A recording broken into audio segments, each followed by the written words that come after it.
Hey, how's it going, YouTube? So what was it like being a teenager in the MySpace days or in the early days of social media? So I've been on social media since the very beginning as a youngin'. I remember I had a Xanga in 2003 to 2006, and I was actually in elementary school at the time. I know, I can already hear it, all the boomer jokes. You're so old. I am old in a sense, but I don't feel old. I think you're not old unless you allow yourself to be. But that's for a different video. And at my peak of my Xanga experience, when I was in middle school, my Xanga account was actually in the top 20 of the world as like the most followed or most influential. And it's really funny to think about because as a middle schooler with a Xanga account, and Xanga was a place where you shared your, I kind of want to say blog post, but it was more like a diary entry, and you just talk about your experience of life. And as a middle schooler, I mean, how much life do you actually experience, especially back in that day, right? So I would just talk about middle school things, right? Like grades, sports, girls, and just puberty and whatnot. And my posts would get thousands of e-props and kudos, which were a form of like back in the day. Because the like button wasn't a thing. Bernie, you know what? Here. Every time I turn on the camera to talk to y'all, my dog goes insane. He's like, who are you talking to and why are you talking to that camera? So I guess he'll just sit on my lap for now. So yeah, prior to the days of likes, you would interact with a blog entry on Xanga by giving e-props or kudos. So social media and me, it's been a really long relationship, and I grew up with it in a sense where most people my age, the millennials, I think they started to dabble into it maybe in high school or college, but it's been integrated into my life since elementary school. So it had a huge impact on the way that I see the world and the way that the potential that I see in social media. So I guess in a different sense, I feel as if, although I'm a millennial, I can really understand Gen Z, because ever since they were in elementary school, they were probably integrated with social media as well.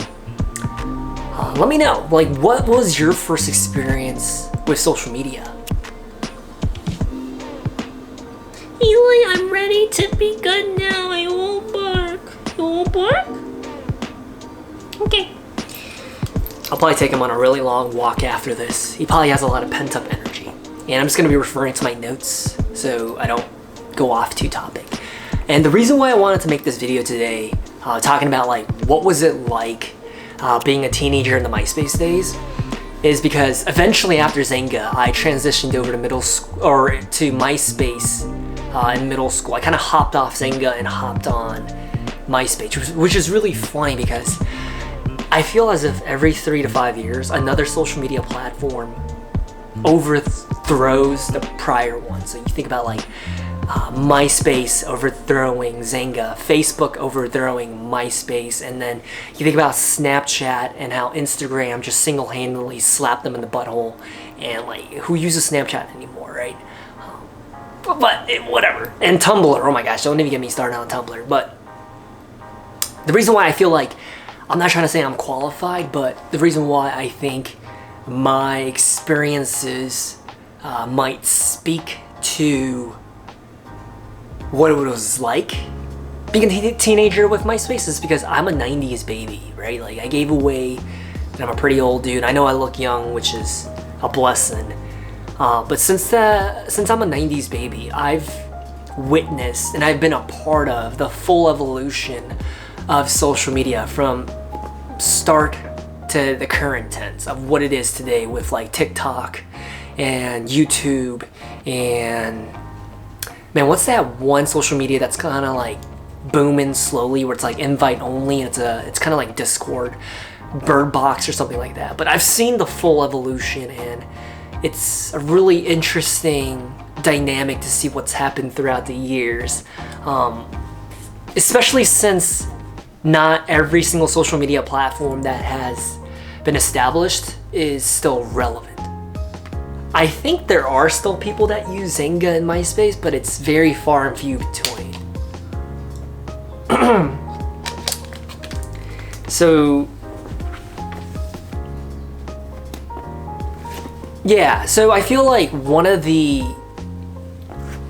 factors and variables that kind of led to social media being an integral part of our lives. I mean, think about it, right? Like every business, from like McDonald's to Best Buy or to Costco, they all utilize social media to interact and communicate with their audiences, right? But back in the day, that wasn't a thing. Like, to think that a company would have an official social media account, like, that's weird.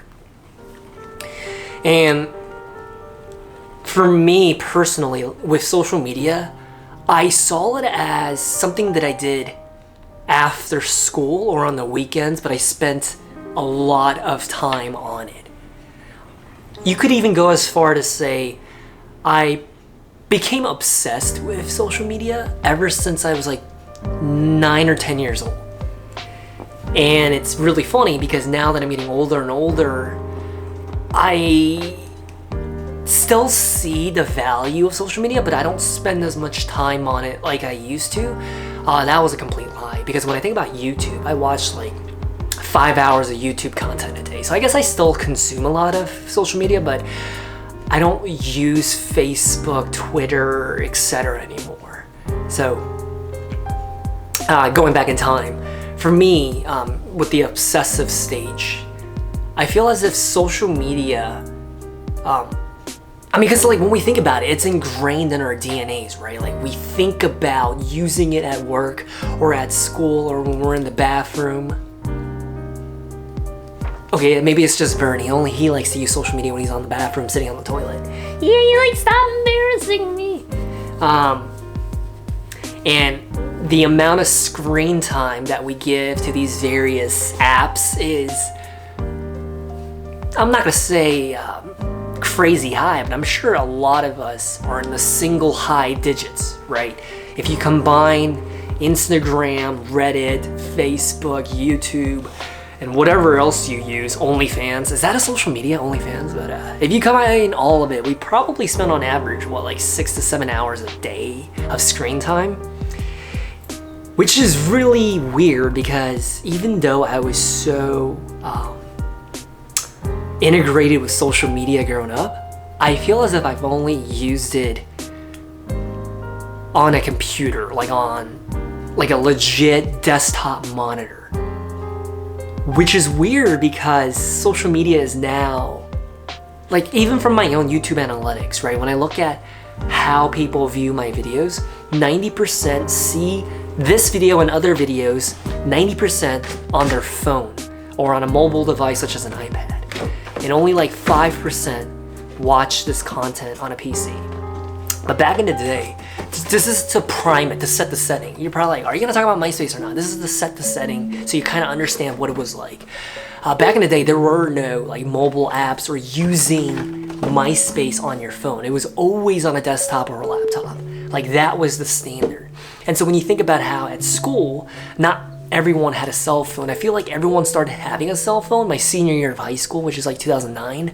But prior to that, I feel like cell phones were still kind of, maybe like 25 to 40% of kids had it, but not everyone. These days, I feel like every single kid has a cell phone, especially if they're in like 5th or 6th grade. Like that's probably when they get one from my anecdotal experience. So when I had a phone, I only used it to literally make phone calls and to send texts up until like 2014. That's when I started to really amp it up and start using my own phone, because Instagram was basically a phone-only experience. Because if you try to use it on a computer before, it's not the same. It's not the same pleasure with scrolling. And so when you think about how social media back in the day, like MySpace, is so integrated with the desktop and not mobile, speaking from my own personal experience, when I was at school and I would take the bus home, I would rush to my room and open up my MySpace page to see like what happened, any updates, and because at school you couldn't really look at it, right? And I imagine now, even as you watch this video, you could probably check your Instagram feed or Reddit during class, during breaks, anytime that you want. But back in the day, you could only have the luxury to do that in the mornings before school or after you got home from school. Or if you were taking a class, like if you went to a school that had resources, maybe you had a computer lab, then you could check it during lunch. But for the most part, I feel like from what I saw, a lot of us hopped on to AOL AIM, which is like an instant messaging app, specifically only for messaging. So think like Discord, but only for text when you got home from school. And then along with that, you would use MySpace and use it together so you could interact with your friends. Which is really funny because now that I think about it, back in the day, I had like my in real life friends from like my neighborhood and from school. But then I also had, I would say my other half of my friends were online friends that I never met. That we, I guess, crossed roads through MySpace and whatnot. And I wonder how they're all doing. It's kind of interesting to think about, but this video is making me do a form of metacognition, right? I'm thinking about my own thought processes and why I am the way I am, and it's allowing me to also have awareness and a reflection of my past. Let me drink some more water. My throat is feeling kind of... So prior to this video, I ate some pineapple and apples, and one went down my... What's the one that's for the air? Trachea? And I was choking. I was like, is this the way I'm gonna go out? And it took like 20 seconds of coughing, but coughed up the chunk. And now my throat is all like... He brought me a box. Okay, go get the box. My dog is cool as hell. Like, he doesn't need an expensive toy. Like, I could give him a water bottle or a cardboard box and he'll have the best time in the world. It's like some of those videos that you see on YouTube of parents giving like their 5-year-old kid for Christmas like a cucumber or like a sock, and they go, oh my gosh, I always wanted a sock. You know, like those are the, never let that innocence die, right? Because you see some 5-year-olds and if they're not getting the new iPad, they're gonna be throwing a temper tantrum. But it's kind of cute. He reminds me of one of those kids. It's like, oh my gosh, a box, I always wanted one. It is what it is. All right, so let me go down to my notes right here. So MySpace, let's take a step back and talk about like what it is. Because what it looks like today, because I was browsing to see like, does it look similar to the past, and it does not. It's so different than what it used to look like in 2006, 2005. So MySpace back in the day, like in a very high level Wikipedia excerpt, you can think of it as a social media site that belongs to you with a unique URL that kind of highlights, excuse me, pineapple. Oh gosh.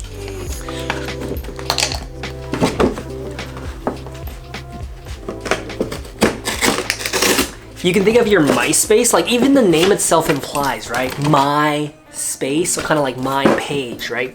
It highlights who you are. And what I mean by that is the page itself could be fully customized. And this is kind of interesting because when you think about your Instagram, you can't really change anything, right? Like the interface, the layout, you can change the pictures, but that's about it, right? But with MySpace, you could change everything from top to bottom, from left to right. It was all customizable. And as a result, I don't know about you, but back in the day, there were a lot of surveys that were circulating that you would copy and paste. You would fill it out, right? Like your shoe size, your eye color, your height, your ideal type, your first kiss, your favorite movie, music, and you would post that onto your page so other people could see it. And it was one of those things where you were kind of like cool to show it off, even if you think your answers weren't adequate. So that's another thing I want to talk about, like being adequate. Back in the day, I feel like with MySpace, there wasn't such a thing as like social media insecurity that's rampant right now, because with Instagram and some of these other social media platforms, like you show your best self to the world, right? Like highly edited, filtered photos that show your best foot. Whereas MySpace back in the day, like you were lucky to have a photo of yourself. Most of my friends had like pictures of a car or a dog or a cartoon character as their profile picture because not all of us had cameras, right? This kind of goes back to like cell phones and cell phones in itself didn't really have cameras back then. And along with that, on the MySpace page itself, I think a really important feature was the music. By the way, is this still rolling? 12 seconds later. All right, I'm glad I caught it. It was gonna stop recording in like 20 seconds. So here we are. So the music. A really cool thing is, like when you think about Instagram and some of our other social media platforms, you don't really have a song that automatically plays when you visit someone else's page, right?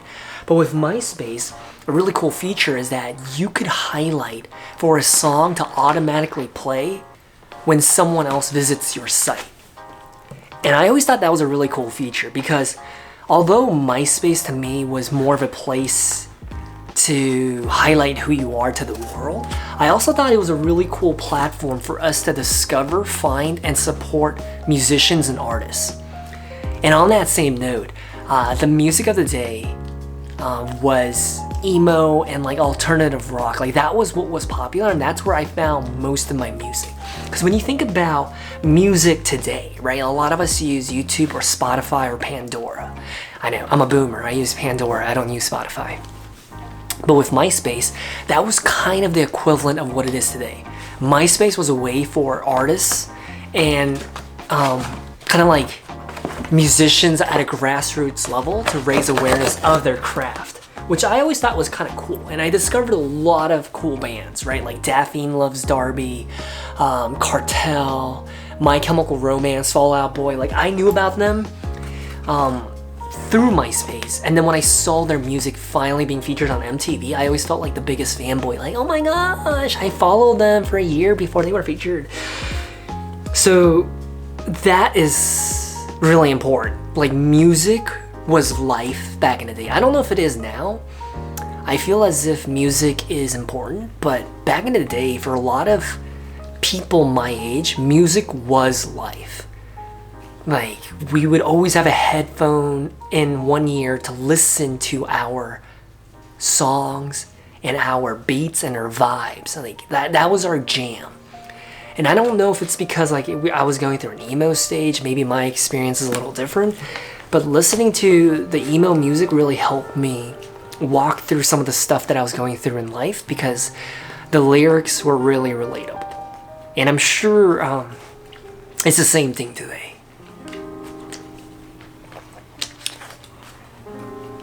So talking about like the music being able to play by itself, if you have any experience at all with like coding or computer science, with MySpace, when you clicked edit profile, you had this open box full of HTML code, and you had to copy and paste and edit and customize so that your page will reflect what you want it to look like. So when you talk about like the background, the colors, the font style, the music itself, like you literally had to copy and paste the music source into the HTML for it to work. So when I see like coding and everything today, it kind of takes me back to my HTML days back from MySpace. And I think that's really interesting. And so because every page was fully customizable, I feel as if it was a more unique experience. Like when you visited your one friend and then your neighbor and then your cousin's page, every single page was different looking. You know what I mean? Like everyone had their own theme, their own preference, and it was cool because like one of my good friends, David, right? He was really into the Matrix. So when I went to his MySpace back in like 2005, it was black and green, and he had like the Matrix. Do you know how like in the Matrix, spoiler alert, but on the computer monitor, it's black and then you have the green text going up and down, going up and down? That was his background. And like if you went to mine, it was orange and blue because I had a lot of high school pride, which is really weird to think about, but I think it was because I was an athlete as well. So my page was like blue and orange. You see what I'm trying to get at, right? It was fully customizable, fully unique. Whereas like these days, if you go to Instagram, most influencers and most people's pages look identical. From the looks to the color, the tone, the filters, it all looks the same. And so I guess now we live in an era of what's trending is what you should emulate if you want to trend as well. Whereas back in the day, it was enough to just be yourself. And you could trend, hypothetically. What else did I write here? Oh, and along with the music, another important contribution that MySpace gave to the world is MySpace Angles. You might even heard of that terminology before. But basically, MySpace Angles is what we see as today, with photos being edited to the max. Right, like on Instagram, when you see it, oh, you can rest assured that it's been filtered, edited, and cropped to the max. Sometimes to the point where when you meet your favorite influencer, you're like, is this the right person? Whereas MySpace, we didn't have all of that fancy technology. You didn't have the ability to add filters yet, or to edit. Oh, Mommy, Eli, I'm bored. I'll take them out right after this. And so what we did, I didn't really do it, I wasn't into it, but I always just made silly photos. That was my thing. I posted silly photos of myself because I didn't really care. But the MySpace angle is essentially when you take the camera up here and you take a photo of it from a top-down angle so that it slims your face and accentuates your facial features to make it look better. Because if you take a photo from down up, like of course everyone's gonna have a double chin, right? But if you do it from top down, everyone looks nicer. And so that was interesting because there was this TV show on MTV that had a lot of episodes revolving around MySpace because people would get catfished, right? Like, yeah, portray yourself to the world in one aspect, and then when you meet them, you're like, is this the same person? And then someone in the back would be like, they ate him, that's why they're so big. And it's just like, bro, like, y'all gotta chill out, man. So MySpace Angles is, I feel as if that's a contribution that's still very blatant even to this day. As for myself, I don't really care enough to edit my photos to portray myself in a better way, because I feel as if it's better to show the reality of how you look so that it's more relatable, but that's just how I feel. Because, you know, like if you see an influencer with like perfect skin, it's just kind of like, you sit there and you're like, damn, man. But then in reality, when you take away all those edits and filters, it's like they have just as many pimples as you and I do, and they're just as human. But it's kind of weird how these days we want to show ourselves as perfect rather than how we really are, which is imperfect. And so MySpace was the beginning of that, trying to show ourselves as perfect rather than as we are and authentic. And so I guess that's what I'm trying to do right now with this channel, is just to be authentic and transparent, just be normal. So I'm so sick of like YouTubers and influencers in general trying to show the world a fake image of who they are in a better way, to promote a life that's not sustainable and to show its standard that's not realistic for other people to follow. I think it's better to show a raw, real story and to show a vulnerable side of the failures, the ups and downs, and to show an authentic human. So that's the angle that I'm taking, and apparently it's not working, right? Because that's what I've been doing for the past few videos, but I'll take it as it is, because there's a philosophy that I fully adhere to, and it's the 1,000 true fans. And so my baseline is to keep pumping out videos and not trying to get as many views or subscribers, but rather to be consistent and upload once, at least every week, and to at least get 1,000 views, because then it signifies potentially 1,000 unique views. 900 of them are from myself, refreshing. I'm just kidding, I don't do that. And a quick update to last week. If you're noticing, the house is still a little messy, but I'm moving in exactly a week. So I'm excited, but also the stresses that are coming up ahead, I'm just like, maybe I'll do a quick little vlog while on the road, but no promises or guarantees, and I feel like it'd be fun, so I'll try to do it.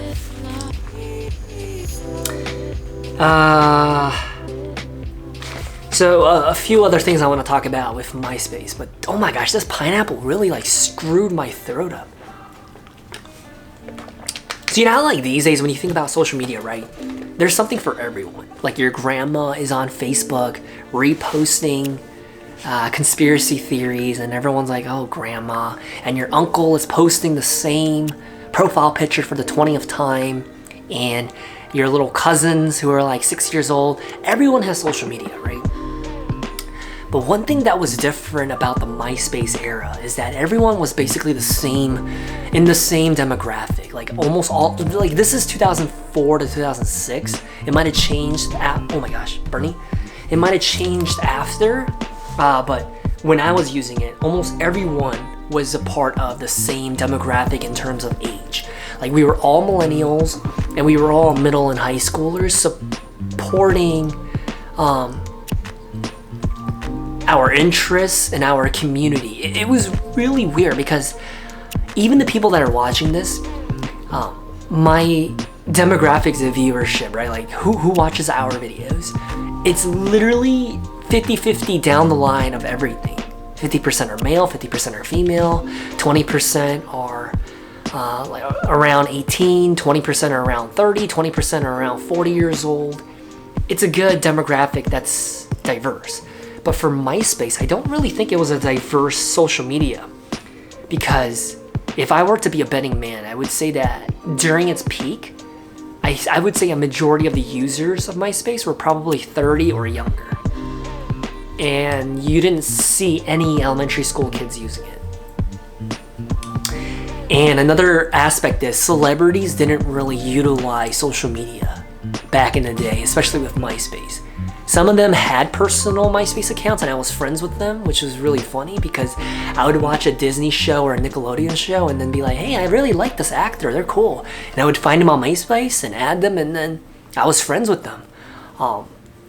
Like legit, I was probably friends with like 30 famous actors and singers that were around my age, because back in the day, there wasn't this barrier between like celebrity and fan. With MySpace, it was more so like you interact with anyone that's your age, your demographic, which is really of a different dynamic than what it is today. Because I feel like famous people now, it's really hard to be able to interact with them on like an equal level because they have like 10 million followers, right? Whereas MySpace, everyone had like 50 followers. It was pretty even. And another like really important feature to mention is that on MySpace, front and center on the page itself was something called a top 8. And it's not the top 8 foods you like or top 8 musics you like. Top 8 were literally other people's MySpaces that you would feature on your page, ranked from 1 through 8, saying like, this is my circle, these are my top friends, this is my #1 friend. And I remember that used to cause a lot of drama in middle school. People would be like, I put you as #1, why am I #6 on your page? You know, like people would literally fight and argue over it. Can you imagine like if Instagram allowed you to feature your top 10 friends and like say like one influencer has them as #3 and someone has them as #8, you would see some drama go down as well. So I think MySpace got rid of that feature, but it was really, it was a breakthrough in MySpace and social media era because we started to see social media as being a status symbol. How many friends, how many likes, how many whatever, right? And the creator of MySpace, his name was Tom. And by default, when you signed up, Tom would be your #1 out of the top 8. And it's kind of weird to think about, but for me, I rotated people in and out of the top 8 every day because I'm not gonna say I was a big MySpace person, but I had quite a lot of followers, and I don't know if I'm being petty, but depending on my mood or my interactions with the individuals in my top 8, some would go to 3, some would go to 2, depending on the day. It's just a weird feature overall. So when you talk about like Instagram, right, whether you are an adult or a student, probably almost everyone left and right of you has an Instagram, right? But when we talk about MySpace, I'm making it sound like everyone had it, right? But if I were to make a really good guess, I would say 50% of all middle schoolers in my era probably had a MySpace. And it's just so interesting because, do you remember how I told you like we would rush home to use MySpace and to use AOL AIM and to talk to one another? I think that was the beginning to the end. Because prior to MySpace, my demographic and everyone else who's older than me, you would literally go to your friend's house and knock on the door and ask if little Billy can come out and play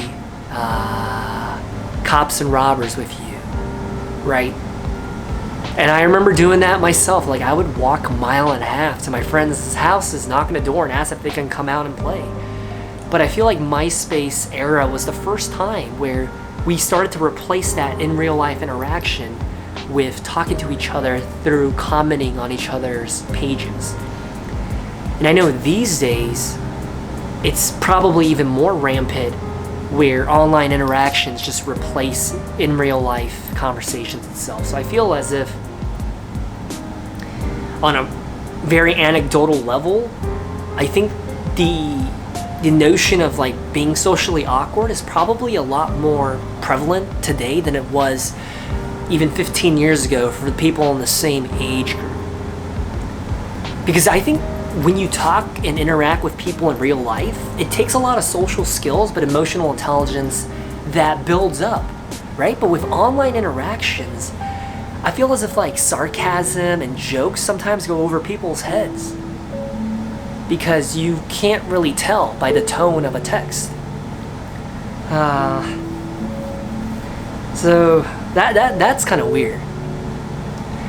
And I feel as if one of my talents and my strengths my entire life was my ability to be a conversationalist. And it's interesting because in my grad school itself, like I interact with people that are great at conversing, and then there's other people that are kind of not so great, right? And then you kind of think about it. I almost wish like a basic communication class was required for all high schoolers to take, because I think about how social media kind of wired my brain differently, and I think about kids today. I wonder how much of an impact social media has on their ability to talk to someone else in real life and hold a conversation. I don't know. Anyways, that was my rambling today. I still don't have a name for the new channel, this channel, because I'm going to rebrand everything.